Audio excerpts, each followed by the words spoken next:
Bismillahirrahmanirrahim. Innal hamdalillah nahmaduhu wa nasta'inuhu wa nastaghfiruh wa na'udzu billahi min shururi anfusina wa sayyiati a'malina.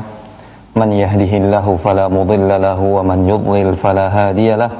Ashhadu an la ilaha illallah wahdahu la syarika lah wa ashhadu anna Muhammadan 'abduhu wa rasuluhu la nabiyya ba'dahu, amma ba'd.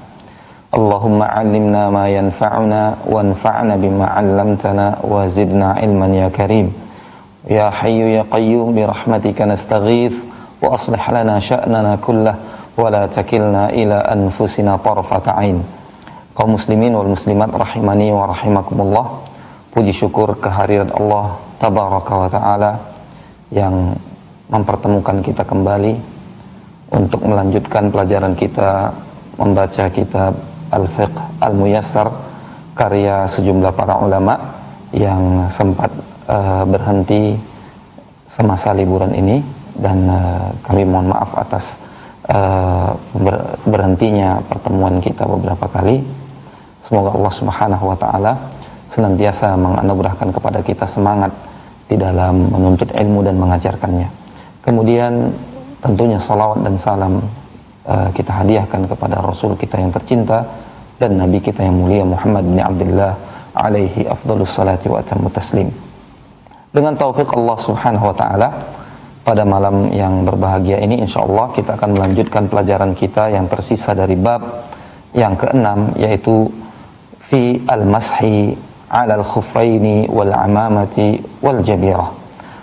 Hukum seputar mengusap khuf, kemudian sorban dan juga gips, ya.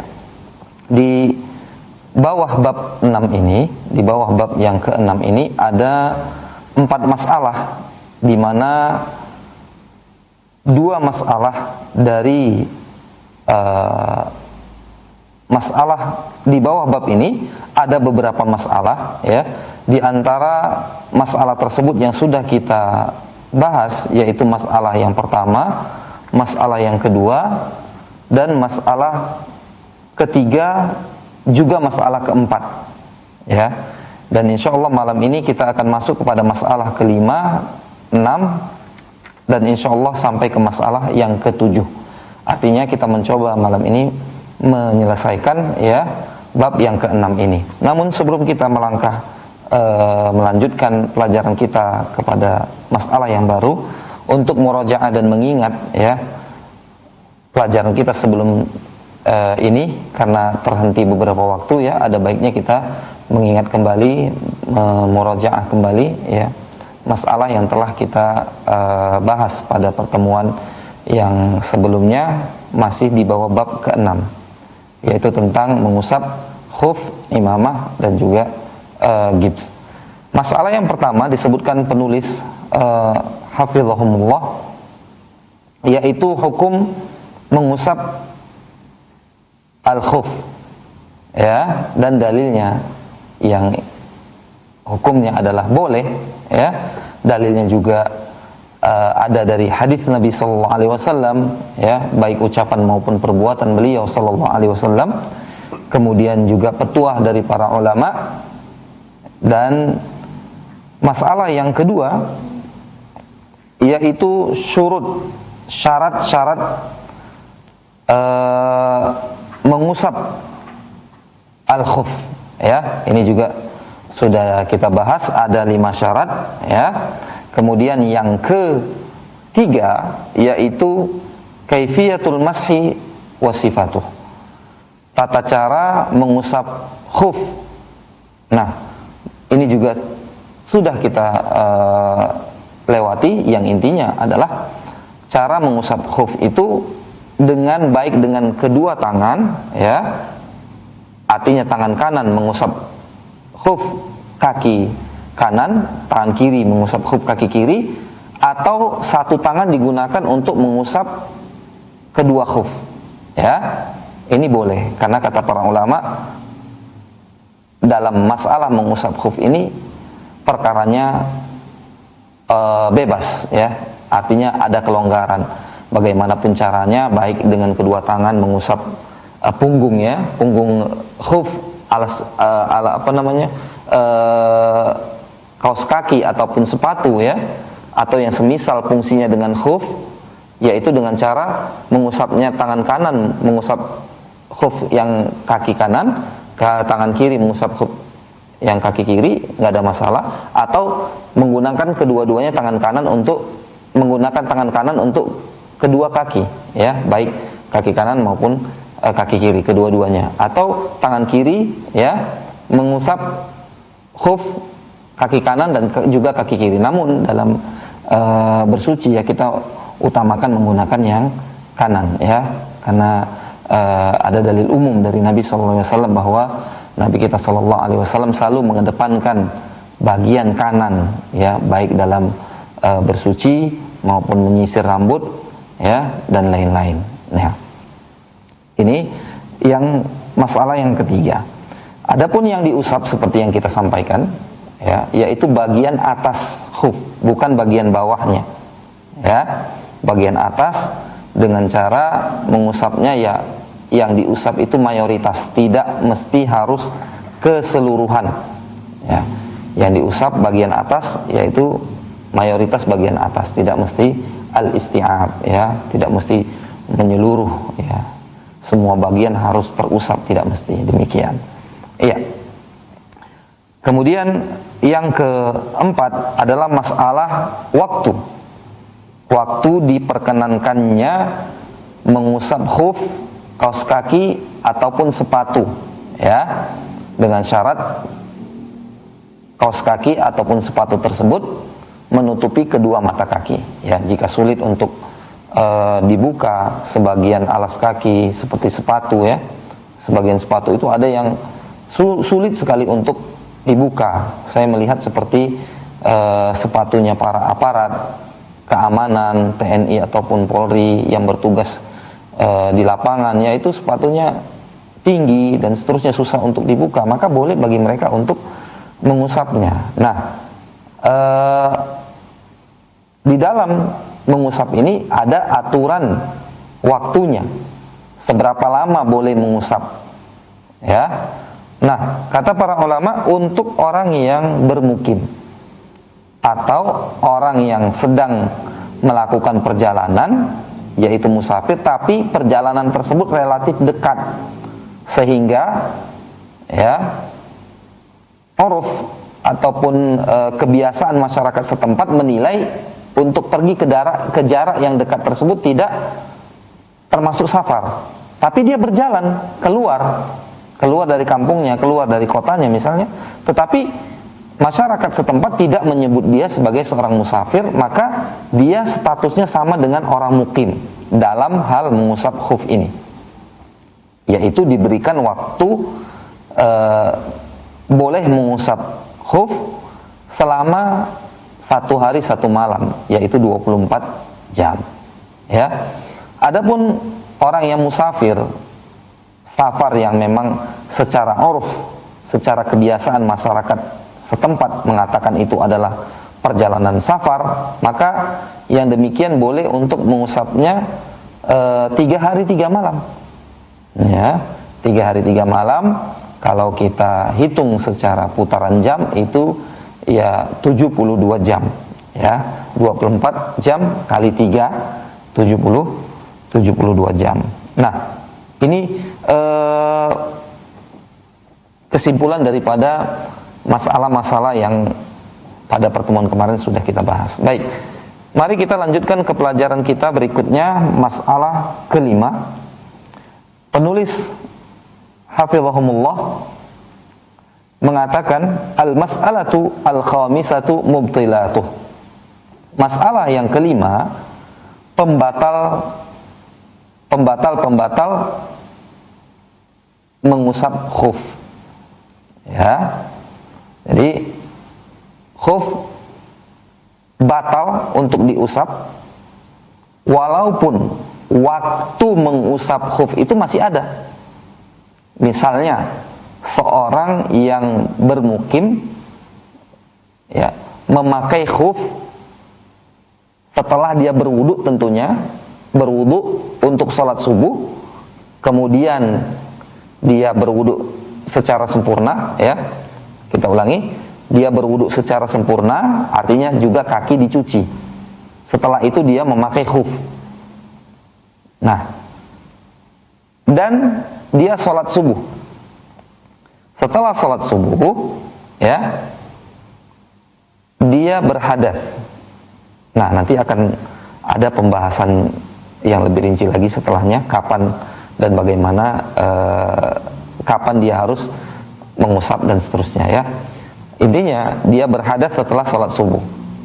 Nah, ketika dia berhadas tersebut, ya, ingin melakukan, ingin bersuci dan dibenarkan baginya untuk mengusap khuf, ya, mengusap khuf. Katakanlah misalnya dia ingin bersuci daripada hadasnya setelah sholat subuh, itu di jam atau di pukul 10 pagi ketika ia ingin melakukan sholat duha, ya, maka dia usaplah khufnya, ya. Dan ternyata setelah dia usap khuf tersebut, dia junub misalnya. Padahal waktu mengusap khuf itu masih ada beberapa jam ke depan.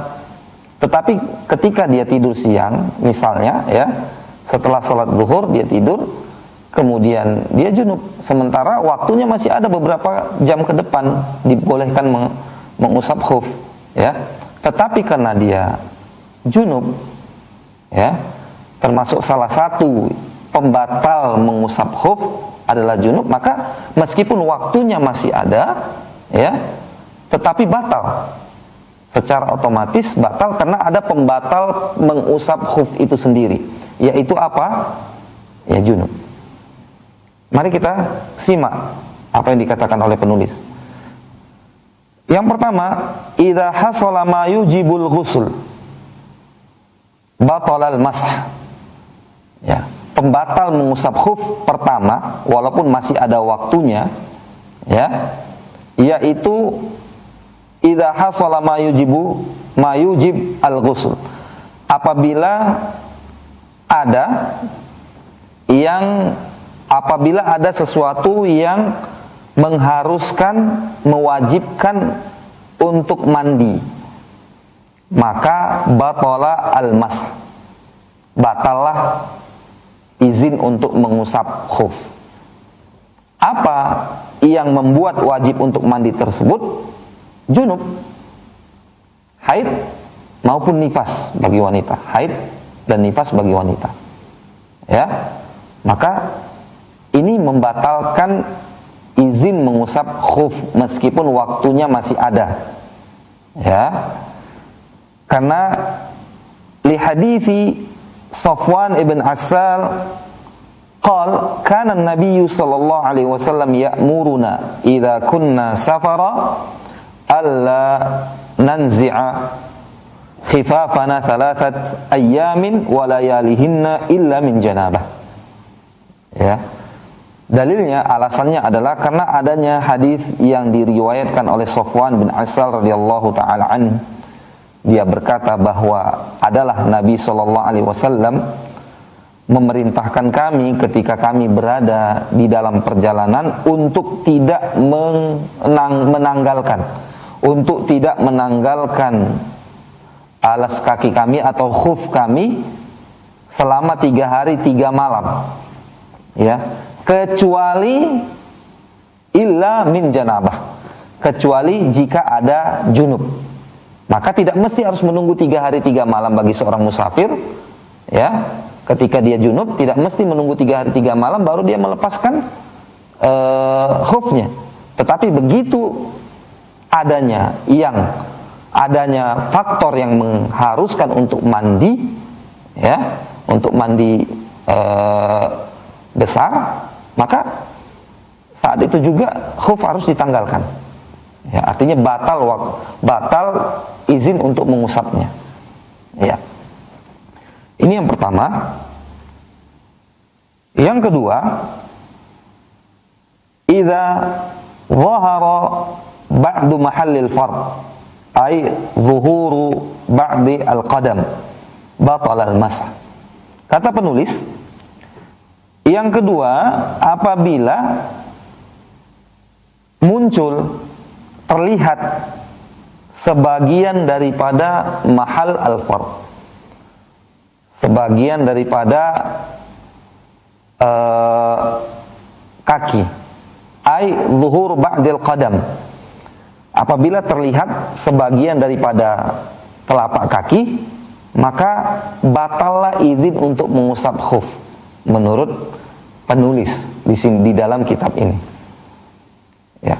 Jadi apabila ada sedikit saja bolong ataupun robek di bagian khuf alas kaki ataupun di bagian kaos kaki ataupun sepatu ataupun khuf yang alas kaki ini fungsinya sama dengan khuf, maka apabila ada bolong sedikit pun, ya, maka tidak boleh untuk diusap.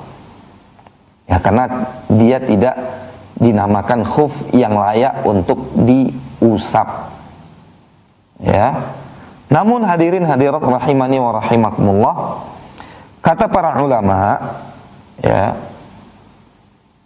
bahwa sahabat Nabi SAW itu tidak semuanya dari kalangan orang yang berada, bahkan mayoritas mereka adalah fuqara dan masakin, orang-orang fakir dan miskin yang memang khuf mereka ada yang bolong. Ya. Dan Nabi SAW memerintahkan mengusap khuf, memberikan izin untuk mengusap khuf tersebut dengan perintah yang mutlak, tidak membedakan khufnya harus sempurna ataupun khuf yang ada bolongnya. Ya, jadi khuf yang ada bolongnya, wallahu ta'ala alam, boleh untuk diusap selama bolong dan robeknya itu tidak banyak. Tidak banyak maksudnya adalah masih layak disebut khuf. Ya. Masih layak disebut sebagai khuf. Iya. Nah, inilah pendapat yang insya Allah paling kuat dan bisa kita pegang, ya, dengan alasan yang disebutkan oleh para ulama tersebut, diantaranya Syekhul Islam Ibnu Taimiyah rahimahullah, bahwa para sahabat Nabi SAW itu dari kalangan fuqara dan masakin yang memang khuf mereka ada bolongnya. Ya. Meskipun demikian mereka mengusapnya. Ya. Nah,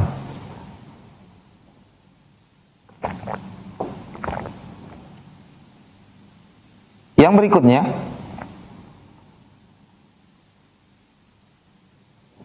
yang ketiga adalah naz'u al-khuffaini yabtulul mas, wa naz'u ahadil khuffaini kanaz'ihima fi qawli aktsari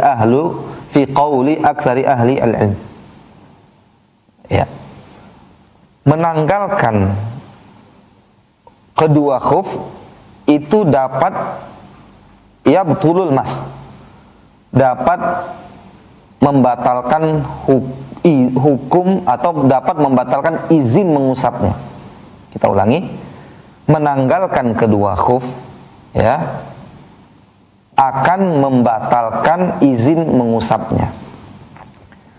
Wa naz'u ahadil khuffain kanaz'ihima fi qawli aktsari ahli ilm. Dan kata para penulis, menanggalkan salah satu dari khuf itu sama hukumnya dengan menanggalkan keduanya, atau menanggalkan salah satu khuf itu sama dengan menanggalkan keduanya di dalam menurut pendapat kebanyakan para ulama. Ya. Nah, hadirin hadirat rahimani wa rahimakumullah, ini pendapat yang disebutkan penulis dalam buku ini. Ya. Ada beberapa masalah terkait menanggalkan khuf ini, di antaranya yang disebutkan oleh para ulama, apabila seorang yang telah berwudu dengan wudu yang sempurna, termasuk mencuci kakinya, kemudian dia mengenakan khuf, kaos kaki ataupun yang semisal dengannya. Lalu setelah beberapa saat dia menanggalkan khuf tersebut, ya, menanggalkan khuf, menanggalkan kaos kakinya, dan masih dalam keadaan suci. Ya, dia tidak berhadas. Kemudian setelah dia tanggalkan, dia pasang kembali, dia kenakan kembali. Apakah boleh baginya untuk mengusap khuf tersebut? Kita ulangi. Seorang yang telah berwudu secara sempurna, termasuk mencuci kakinya, kemudian dia memasang, mengenakan khuf. Ada satu sebab, ya, yang mengharuskan dia menanggalkan khuf yang telah ia kenakan tersebut, tapi dia belum berhadas. Dia tanggalkan. Kemudian dia kenakan kembali, dia pasang lagi. Lalu setelah dia pasang kembali, barulah berhadas. Mungkin dia buang angin, ya. Apakah kondisi seperti ini boleh bagi dia untuk mengusap khufnya? Karena ada tadi dia menanggalkan, namun menanggalkan tersebut masih dalam keadaan dia bersuci. Ya. Ar-rajih wallahu taala alam, kata para ulama, lahu dzalik, boleh baginya untuk mengusap khuf walaupun dia sudah menanggalkannya, selama dia menanggalkan tersebut masih dalam berwudu, masih bersuci, yang mana bersuci tersebut dia lakukan dengan cara berwudu. Ya. Adapun ketika dia menanggalkannya untuk berikutnya, berarti dia sudah menanggalkan yang pertama tadi, sudah dia tanggalkan masih dalam keadaan bersuci, kemudian dia berhadas, ya. Kemudian setelah berhadas dia berwudu dan mengusap khufnya. Kemudian setelah dia mengusap khuf ini, ya, dia menanggalkannya kembali, menanggalkan untuk yang kedua kalinya. Apakah boleh baginya ketika dia menanggalkan untuk kedua kalinya tersebut, kemudian memasangnya, ya, dan ketika dia ingin berwudu, boleh baginya untuk mengusap khuf tersebut? Kata para ulama, tidak boleh baginya. Di antaranya Syekh Al-Utsaimin rahimahullah mengatakan, la ajidu minal ulama man ajaza dzalik. Aku tidak menemukan seorang ulama pun yang memperbolehkannya dengan kasus yang kedua yang kita sebutkan ini. Kenapa demikian? Karena, ya, untuk yang menanggalkan kedua kalinya tersebut, dia menanggalkannya setelah khuf tersebut diusap. Artinya bukan dilakukan bersuci dengan cara berwudu yang kaki juga ikut dicuci. Mudah-mudahan bisa dipahami, ya. Karena itu alasannya. Nah, hadirin hadirat rahimani wa rahimakumullah, itulah bagian yang ketiga. Kita masuk kepada bagian yang keempat.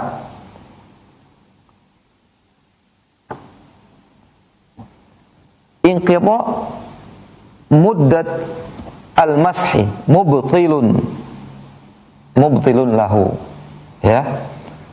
Inqidha'u muddatil mashi mubtilun lah, li'anna al-masha muaqqatun bi zamanin muayyanin min qibali syari', fala yajuzu az-ziyadatu 'ala al-muddati al-muqarrarati li mafhumi ahadits at-tawqit. Ya. Kemudian pembatal mengusap khuf yang berikutnya, yang keempat adalah habisnya masa izin untuk mengusap khuf. Bagi muqim 1 hari 1 malam 24 jam, bagi musafir 3 hari 3 malam 72 jam, ya. Itu batas waktu diperkenankannya untuk mengusap khuf. Ya. Jika batas waktu tersebut telah habis, ya, maka secara otomatis izin mengusap khuf itu habis. Ya, fala yajuzu ziyadatu 'ala al-muddatil muqarrarah li mafhumi ahadits at-tauqit. Tidak boleh ditambah waktunya ya. Nah, dia tak harus menanggalkannya ya apabila dia ingin mengusapnya kembali pada masa waktu yang telah habis. Misalnya seorang mukim 24 jam ya, dia tanggalkan, kemudian dia berwudu kembali, dia cuci kakinya dan pasang kembali khufnya, dan selama dia bermukim dia boleh mengusapnya 24 jam kembali. Ya. Artinya ketika habis masa izin untuk mengusap khuf itu di menit terakhir di 24 jam, maka tidak boleh ditambah di 1 menit pun setelah jam ke-25, tidak boleh. Ya, setelah jam 24 pada menit setelah jam 24 itu ditambah semenit pun tidak boleh. Harus ditanggalkan khufnya, ya, berwudu secara sempurna, mencuci kaki, dan kalau ingin dipakai kembali khufnya maka dipersilahkan. Ya. Kaum muslimin wal muslimat rahimani wa rahimakumullah. Inilah pembatal-pembatal mengusap khuf, ya. Dan perlu kita ketahui bersama juga bahwa habisnya masa izin untuk mengusap khuf tidak berarti wudu seseorang batal. Maknanya apa? Ketika seorang telah menggunakan khuf, kemudian dia mengusapnya, ya, dia mengusapnya, habis masa waktu pengusapan itu, tetapi dia tidak batal wudunya, masih dalam keadaan bersuci. Nah, apakah ketika dia menanggalkan khufnya, statusnya masih bersuci, tapi dia tanggalkan khufnya, apakah bersuci atau wudunya tersebut batal? Tidak. Ya, tidak batal. Nah, kemudian yang perlu kita ketahui juga, apabila seorang memperbaharui wudu, ya, apabila seorang memperbaharui wudu bukan karena hadas, ya, misalnya dia telah memakai khuf sebelum sholat subuh, dia pakai khuf, dia berwudu, ya, dengan sempurna, dia pakai khuf lalu dia melakukan sholat subuh. Nah, sampai sholat zuhur dia belum berhadas, ya, dikumandangkannya azan sholat zuhur, dia juga tidak berhadas, artinya masih dalam keadaan bersuci. Lalu dia berwudu, sampai kepada bagian kaki, dia hanya mengusap khufnya saja. Apakah waktu izin mengusap khuf dimulai saat dia mengusap khuf untuk sholat zuhur tadi atau tidak? Karena yang dia lakukan bukan berwudu dari hadas, tetapi hanya sekedar tajdid, memperbarui wudu, ya, bukan berwudu untuk menghilangkan hadas, tidak, tapi memperbaharuinya saja. Apakah start waktu mula izin mengusap khuf berlaku padanya saat dia ingin melakukan sholat zuhur tersebut? Jawabannya tidak. Pengusapan pertama yang ia lakukan dalam rangka untuk memperbarui wudu tidak dihitung, kata para ulama. Ya, nanti akan kita jelaskan lebih lanjut di bagian ke-6 ini. Kemudian sebelum bagian ke-6 ada sebuah permasalahan juga yang kita ingin sampaikan. Jika seseorang berwudu kemudian dia mengusap khufnya, ya, berwudu kemudian mengusap khufnya dan kemudian dia menanggalkannya, ya, apakah boleh baginya untuk sholat? Ya, ini yang juga yang telah kita singgung tadi, yaitu menanggalkan khuf bukan berarti membuat bersuci atau wudhu seorang itu batal, ya. Boleh, jawabannya boleh bagi seorang yang berwudhu kemudian mengusap khufnya, ya, lalu dia menanggalkannya kemudian sholat. Boleh baginya untuk melakukan sholat, walaupun dia telah mengusap khuf lalu menanggalkannya karena ada sebuah keperluan mungkin, ya. Bukan berarti ketika dia berwudhu mengusap khuf lalu menanggalkannya maka wudhunya batal. Tidak demikian, ya. Boleh baginya untuk melakukan sholat, ya. Kemudian masalah yang keenam yaitu ibtida'u muddatil masah. Kapan awal waktu bolehnya untuk mengusap? Kapan dimulai waktu pengusapan tersebut? Penulis mengatakan wa tabtadi'u muddat al-mashi minal hadathi ba'dal lubs kaman tawadda'a li salatil fajri wa labisa al-khuffain wa ba'da tulu'i asy-syams ahdath wa lam yatawadda thumma tawadda'a thumma tawadda'u qabla salatil dhuhr fabtida'ul muddati min tulu'i syamsi waqt al-hadath. Ya. Penulis mengatakan awal waktu diizinkannya atau start bolehnya mengusap khuf dihitung bahwa dia telah mengusap khuf itu kapan? Kata penulis awal waktunya adalah dimulai dari berhadas, dimulai dari dia berhadas setelah memakai khuf. Seperti seorang berwudu untuk melakukan sholat fajar, melakukan sholat subuh. Kemudian setelah berwudu dia memakai khufnya. Wa ba'da tulu'i syams ahdath. Setelah dia pun lalu sholat subuh. Namun ketika setelah matahari terbit dia pun berhadas dan belum berwudu.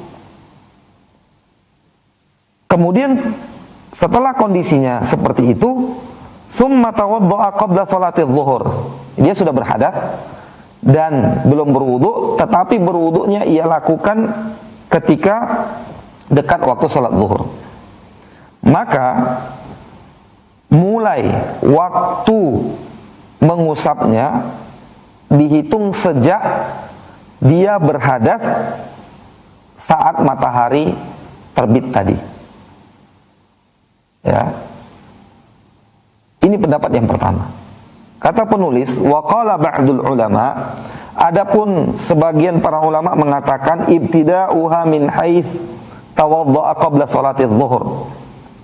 Waktu awal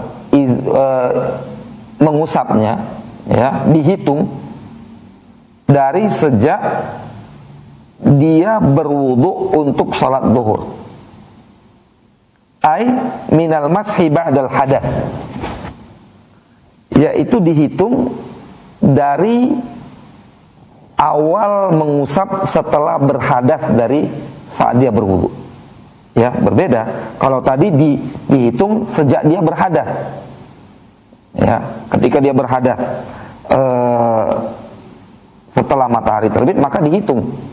Katakan misalnya jam 10, maka jam 10 pada hari kedua, ya, jam 10 pagi pada hari kedua habis waktu izin untuk mengusap.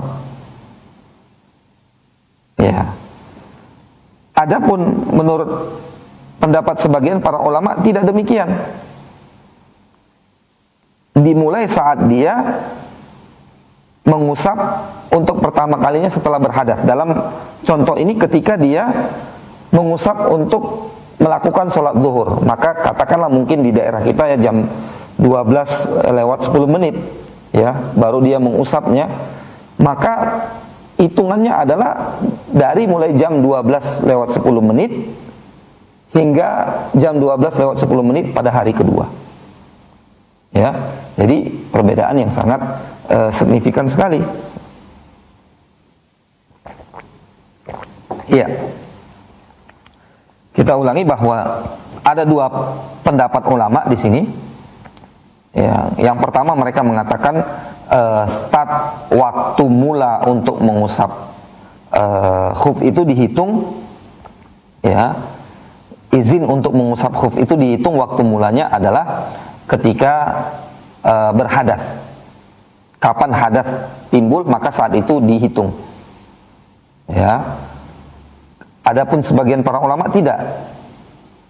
Awal mula dihitung dan diizinkan untuk mengusap khuf itu adalah ketika pengusapan pertama setelah hadas. Ya. Seperti contoh yang yang disebutkan oleh penulis. Nah, dan pendapat yang kedua ini yaitu pendapat yang mengatakan bahwa awal waktu diizinkan mengusap khuf itu adalah setelah diusap pertama, ya, pengusapan pertama setelah hadas. Ini yang azhar, yang lebih kuat insyaallah, ya, yang dipilih oleh sebagian para ulama. Nah, kemudian hadirin hadirat rahimani wa rahimakumullah, masalah yang terakhir dari bab ini yaitu al-mas'alatus sabi'ah, masalah yang ketujuh, al-mashu 'alal jabirati wal imamati wa khumu an-nisa. Ya. Permasalahan yang ketujuh, mengusap jabirah, gips, ya, atau sorban dan juga khimar bagi wanita. Kata penulis, al-jabiratu hiya a'wadun wa nahwuha kal jibs mimma yurbat 'ala al-kasr liyujbar wa yulta'am wa yumsa 'alayha wa kadzalika yumsa 'ala al-lusuqi wal lafaif allati tuḍa'u 'ala al-juruh. Fa kullu hadhihi al-ashya yumsa 'alayha bi syart an takuna 'ala qadri al-hajah. An takuna 'ala qadar al-hajah. Iya. Gips yaitu kayu ataupun tongkat dan yang semisalnya seperti gips, mimma yurbat, yang diikatkan kepada bagian tubuh yang patah dengan maksud supaya dia tertopang. Ya, bagian yang patah itu tertopang, duduk pada posisinya. Ya, gips. Nah, itu biasa kita lihat kalau ada orang-orang yang patah tangan ataupun pecah tulangnya dan seterusnya, itu biasanya ditopang, ya, diberikan sesuatu baik yang bahan dasarnya kayu maupun besi untuk supaya dia jangan jatuh, menguat, ya, dan supaya dia duduk di posisinya semula. Maka jika seorang mengalami hal yang demikian, boleh baginya untuk mengusap gips tersebut, ya, mengusapnya. Kemudian jika bagi orang-orang yang diplester bagian lukanya ataupun diberikan perban yang bergulung-gulung, ya, di atas luka, maka ini sama hukumnya seperti gips, boleh untuk diusap. Fakullu hadhil asya' yumsa 'alaiha. Ini boleh untuk diusap ketika seorang ingin berwudu. Ya. Dengan syarat ala qadri al-hajah, yaitu sebatas yang dibutuhkan saja. Ya. Fa in tajawazat qadr al-hajati lazimahu naz'u ma zada 'ala al-hajah. Apabila bagian gips tersebut itu panjang ataupun plester itu berlebihan, ya, sehingga tidak bagian yang tidak sakit terkena gips ataupun plester ataupun perban, maka itu harus dipotong yang mengenai bagian yang tidak sakit, dan wajib untuk dicuci, ya, bagian tersebut yang tidak sakit. Intinya yang dibolehkan itu adalah ketika dibutuhkan, ya. Wa yajuzu al-mashu 'alaiha fil hadatsil akbari wal asghar, dan boleh untuk mengusapnya pada saat berhadas akbar, besar maupun kecil. Berbeda dengan khuf, ya. Khuf tidak boleh diusap ketika seorang berhadas besar, ketika junub ataupun haid dan nifas, itu harus ditanggalkan, harus mandi, ya, harus mandi. Kemudian setelah mandi berwudu, dia diperkenankan untuk memakai khuf itu kembali. Adapun untuk masalah yang ketujuh ini, gips ataupun perban, ya, plester pada tangan yang luka, itu boleh diusap ketika dia sedang ingin bersuci dari hadas besar maupun hadas kecil, ya. Wa laysa lil mashi 'alaiha waqtun muhaddad bal yumsah 'alaiha ila naz'iha aw shifa ma tahtaha.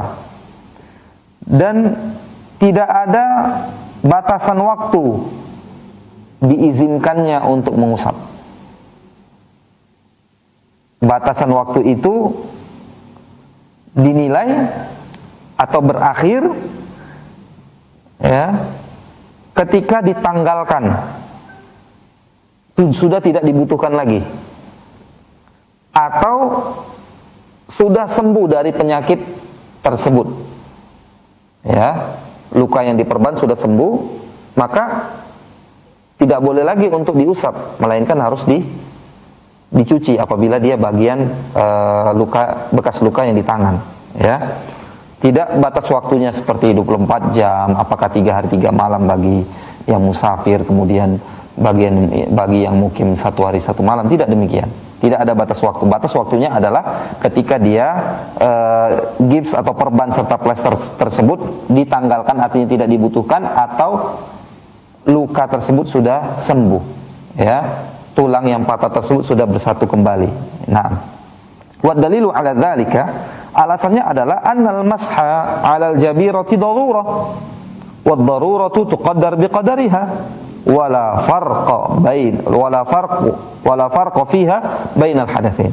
Ya, alasannya adalah karena pada dasarnya mengusap gips ataupun perban maupun plester tersebut, ya, dilakukan dalam kondisi darurat. Ya, ketika ada penyakit, ada luka, ada tangan atau bagian tubuh yang patah, ya. Nah, sedangkan kata para ulama dalam kaidah yang syar'iyyah mu'tabarah, masa darurat itu diukur dengan kadarnya. Artinya kalau kadarnya sudah berkurang ataupun hilang, maka darurat itu tidak dianggap lagi. Ya, apabila luka tersebut sudah sembuh, tulang tersebut yang patah sudah sembuh, maka tidak boleh untuk mengusap gips yang menopangnya. Ya. Wala farqa fiha bainal hadatsain. Tidak ada perbedaan, ya, antara hadas besar dan hadas besar maupun hadas kecil. Ya. Artinya darurat itu, ya, memang diukur, ya. Ketika dibutuhkan, ya boleh. Namun ketika tidak dibutuhkan, maka jangan bermudah-mudahan. Nah, wa kadzalika yajuzu 'alal imamah wa hiya ma yu'ammim bihi ar-ra's wa yukawwaru 'alayha, wad dalilu 'ala dzalika hadits Al-Mughirah ibn Syu'bah radhiyallahu ta'ala anhu anna an-nabiy sallallahu alaihi wasallam masaha 'ala imamatihi wa 'ala an-nasiyati wal khuffain. Ya. Yang berikutnya yang boleh untuk diusap adalah sorban. Wahia, sorban tersebut adalah sesuatu yang meliputi, mengelilingi kepala. Ya. Maka ini boleh untuk diusap berdasarkan hadis Mughirah bin Syu'bah bahwa Nabi SAW mengusap imamahnya dan juga ubun-ubunnya. Untuk bagian kepala, hadirin hadirat rahimani wa rahimakumullah, sebagaimana yang telah kita sampaikan pada pertemuan yang lalu, ada 3 keadaan. Yang pertama, bila di atas kepala itu tidak ada sesuatu, maka wajib untuk diusap dari bagian depan ke belakang, kemudian mengembalikannya lagi ke depan, lalu ke telinga, kedua telinga. Apabila, ini kondisi pertama. Kondisi kedua, apabila di atas kepala tersebut ada imamah, tetapi imamah sorban itu masih belum menutupi semua bagian dari kepala, maka jika kondisinya demikian, ya, bagian yang menutup kepala imamahnya tersebut diusap, dan juga bagian rambut atau bagian kepala yang tidak tertutupi imamah juga diusap. Nah, juga ikut kedua telinga. Ya. Adapun keadaan yang ketiga, imamah tersebut menutup semua bagian kepala, maka cukup mengusap imamahnya saja tanpa harus membuka bagian kepala, walaupun sedikit, ya. Tidak harus membuka bagian sedikit, cukup mengusap imamah yang telah menutupi kepala secara sempurna. Ya. Nah, itu dibenarkan berdasarkan hadis Mughirah bin Syu'bah bahwa Nabi SAW mengusap imamahnya dan juga mengusap bagian ubun-ubunnya dan mengusap khuf. Karena memang dalam satu kondisi Nabi SAW memakai sorban, ya, tidak menutupi semua bagian kepalanya, bagian ubun-ubun masih terlihat, sehingga yang diusap adalah imamahnya, kemudian bagian yang terlihat dari bagian kepala tersebut. Iya. Wa hadis annahu sallallahu alaihi wasallam masaha 'alal khuffaini wal khimar. Dalil yang kedua adalah hadis bahwa Nabi sallallahu alaihi wasallam mengusap kedua khuf miliknya dan juga al-khimar, yakni al-imamah. Ya. Ini dalil yang kedua dari masalah mengusap imamah, bahwa Nabi SAW telah mempraktekkannya, ya, mengusap khuf, kemudian juga mempraktekkan mengusap imamah. Wal mashu 'alaiha laisa lahu waqtun muhaddad, walakin law salaka sabil al-ihtiyat falam yamsahha illa idza labisaha 'ala tahara wa fil muddatil muhaddadati lil mashi 'ala al-khuffaini lakana hasanan. Ya. Mengusap imamah tidak ada batas waktunya. Boleh. Mau 24 jam, 48 jam, tidak ada batasan waktu. Tetapi jika seandainya dia melakukan tersebut dalam rangka hati-hati dengan tidak mengusap imamah, kecuali ketika memakai imamah tersebut dia dalam kondisi sudah tohar, bersuci, ya. Dia bersuci dulu, kemudian menggunakan imamah. Maka saat berwudu untuk sholat berikutnya atau untuk melakukan ibadah berikutnya yang syaratnya harus berwudu, boleh bagi dia untuk mengusap imamah. Kapan mulai mengusapnya dan kapan berakhir, ini tidak ada batasan waktu, ya. Tidak seperti masalah khuf. Juga diminta, ya, bukan diminta, dia memakainya hendaknya dalam rangka hati-hati memakai imamah tersebut. Ketika ingin memakai imamah, dia memastikan dia telah berwudu. Kemudian hendaknya dia juga menentukan waktu, batasan waktunya. Seperti layaknya ada batasan waktu di dalam masalah mengusap al-khuf. Ya, lakana hasanan. Nah, yang seperti ini baik. Tetapi kata para ulama ini tidak ada dalilnya. Ya, sehingga masalah mengusap imamah itu bebas, tidak ada batasan waktu seperti pada mengusap khuf. Wallahu ta'ala alam.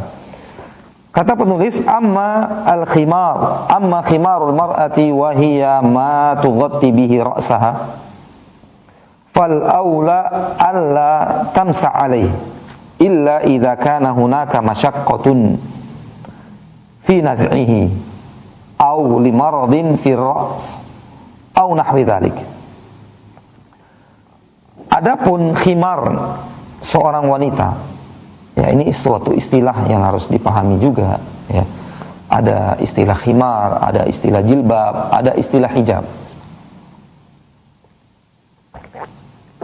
Iya, kita ingin terangkan secara ringkas saja tanpa membawa seluruh ucapan para ulama. Yang pertama, khimar. Khimar yaitu kain yang menutup kepala wanita, leher, kemudian sampai kepada dada. Jilbab adalah penutup yang kedua setelah khimar, dan dia lebih besar, lebih panjang daripada khimar. Sebagian para ulama mengatakan khimar itu ya jilbab. Ya, sama fungsinya. Sebagian para ulama membedakan khimar itu kerudung, jilbab itu yang menutupi hingga dada.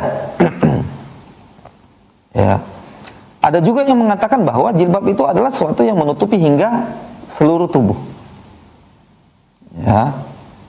Nah, itu dia istilah yang harus kita pahami. Kemudian ada hijab. Hijab ini lebih umum lagi dibandingkan khimar dan jilbab, yaitu suatu yang menutupi anggota-anggota tubuh yang dilarang untuk dilihat, yaitu hijab, atau menghalangi sesuatu yang memang tidak boleh untuk digapai. Nah, itu hijab. Ya, itu pengertian daripada pengertian ringkas dari tiga istilah ataupun tiga kata: khimar, jilbab, dan juga hijab. Nah, untuk khimar bagi seorang wanita, demikian juga jilbab, ya. Kita kembali kepada perkataan penulis, amma khimaratul mar'ah, amma khimar al-mar'ati wa huwa ma tughatti bihi ra'saha. Adapun khimarnya seorang wanita, yaitu sesuatu yang menutupi kepalanya. Dengan khimar tersebut menutupi kepalanya, maka yang aula, yang lebih baik, yang lebih utama baginya adalah tidak mengusap khimar tersebut ketika ingin berwudu, illa idza kana hunaka masyaqqah fi naz'ihi aw limaradin fi ra's aw nahwi dzalik, kecuali ada kesulitan, ditemukan di sana kesulitan untuk menanggalkannya, maka boleh baginya untuk mengusapnya. Ketika berwudu, tiba di bagian kepala, dia hanya mengusap khimarnya saja. Dan mengusap khimar serta imamah tidak sama seperti mengusap khuf yang boleh diusap walaupun tidak semua, yaitu hanya mayoritas. Tetapi pada khimar harus diusap semua. Isti'ab berlaku di sini, harus menyeluruh. Ya. Nah, ketika ditemukan kesulitan untuk membuka khimar tersebut, maka boleh untuk mengusapnya ketika berwudu. Atau ada penyakit di kepala, ya, maka boleh untuk mengusapnya, tidak harus menanggalkannya. Walau kana ar-ra's mulabbadan bihinna aw ghairihi fayajuzul mas'h alaihi li fi'li Nabi sallallahu alaihi wasallam wa umuman taharatur ra's fiha syai'un min at-tashil wa at-taysir ala hadhihi al-ummah. Apabila di kepala ada zat yang membalurnya seperti hinna, ya, obat rambut misalnya, ataupun ya, ada cairan-cairan yang kita pakai untuk menjaga rambut kita, maka ketika kondisinya seperti itu, ingin melakukan wudu untuk sebuah amal ibadah yang memang diharuskan wudu, boleh hanya fayajuzu almas alaih, hanya sekedar diusap saja, boleh, ya, sekedar diusap saja, ya. Karena Nabi sallallahu alaihi wasallam, karena Nabi sallallahu alaihi wasallam melakukan hal tersebut di dalam hajinya. Ketika rambut Nabi sallallahu alaihi wasallam dibalur dengan sesuatu, maka saat Nabi alaihi wasallam ingin wudu, maka beliau cukup mengusap di atas bagian kepalanya, ya.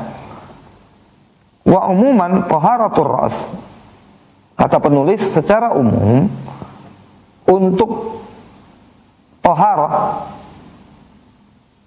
kesucian kepala, untuk bersuci di bagian kepala pada umumnya ada kemudahan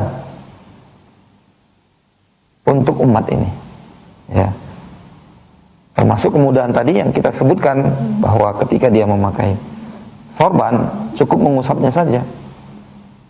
Apabila sorban tersebut tidak menutupi kepala, dia mengusap bagian imamah yang menutupi kepala, dan mengusap bagian bagian kepala yang tidak tertutupi imamah, ya. Dia mengusap imamahnya saja, kemudian mengusap bagian anggota kepala yang tidak tertutupi imamah ketika imamahnya tidak menyeluruh. Tapi kalau imamah atau sorbannya menutupi semua bagian kepala, maka dia cukup mengusap bagian atas imamahnya saja, tanpa harus membuka rambutnya, tanpa harus menyentuh rambutnya, ya. Demikian juga ketika rambut tersebut dibaluri dengan zat tertentu yang melindungi rambut, maka boleh untuk sekedar hanya diusap saja tanpa harus mengobrak-abrik rambut tersebut, ya, tanpa harus mengobrak-abriknya. Nah, hadirin hadirat rahimani wa rahimakumullah, sedikit kita tambahkan sebagai penutup tentang masalah mengusap bagian perban ataupun bagian anggota tubuh yang luka, ya. Luka ada dua jenis. Pertama, luka yang terbuka. Kata para ulama, amma idza yadurhul ghusl wa hina idzin la yajibu alaihi al-ghusl. Apabila di bagian luka tersebut, apabila luka yang terbuka itu bermudarat padanya jika dia dicuci, maka tidak wajib untuk dicuci. Nah, dan idza lam yadurhul mas yajibul alaihi mas. Nah, ketika dia dicuci tidak bisa karena bermudarat dan tidak bermudarat untuk diusap, maka yang harus dilakukan ketika ingin bersuci pada luka yang seperti ini hanya cukup diusap saja, ya. Kemudian jika seandainya tidak bermudarat untuk dicuci, maka harus dicuci. Karena ini hukum asalnya dicuci, ya, bagian lengan misalnya, bagian anggota wudu yang harus dicuci. ketika dia luka kemudian tidak bermudarat untuk dicuci, harus dicuci. Ya, wajib untuk dicuci. Idza kana al-jarh awal jurh maksyufan wa yadurruhu al-mas wal ghasl. Ya, ba'dul ulama yaqul yaghsil wa yatayammam li hadzal 'ud al-majruh. Wal aqrab annahu yasqutu alaihi. Sebagian para ulama mengatakan apabila luka yang terbuka tersebut tidak bisa untuk dicuci, juga tidak bisa untuk diusap, tidak bisa disentuh sama sekali, ya, tidak bisa diusap dengan air. Mengusap itu kan harus menggunakan air juga, tapi tidak mengalir, ya. Tidak bisa juga dicuci, tidak bisa juga diusap. Maka sebagian para ulama akan, ya, mencuci bagian yang sehat dan mentayamumkan bagian yang sakit. Namun wal aqrab wallahu taala alam, kata para ulama, adalah ketika kondisinya seperti ini tidak harus ditayamumkan bagian yang luka tersebut, karena Allah Subhanahu wa taala mengatakan fattaqullaha mastata'tum, bertakwalah kalian kepada Allah semampu kalian. Jadi hanya cukup dicuci bagian yang sehat saja, bagian yang luka tidak diusap dan juga tidak ditayamumkan. Ya, wallahu taala alam. Jenis luka yang kedua, jika luka yang tertutup, maka dibenarkan untuk mengusap bagian yang tertutup saja. Ya, adapun bagian yang tidak tertutup wajib untuk dicuci. Artinya yang tidak sakit, ya, yang selamat anggota tubuhnya, anggota wudunya, maka dicuci. Yang tertutup cukup untuk diusap. Wallahu taala alam, mudah-mudahan bermanfaat. Ini yang dapat kita sampaikan pada kesempatan kali ini. Subhanakallahumma bihamdika asyhadu an la ilaha illa anta astaghfiruka wa atubu ilaik. Wa akhiru da'wana anil hamdulillahi rabbil alamin.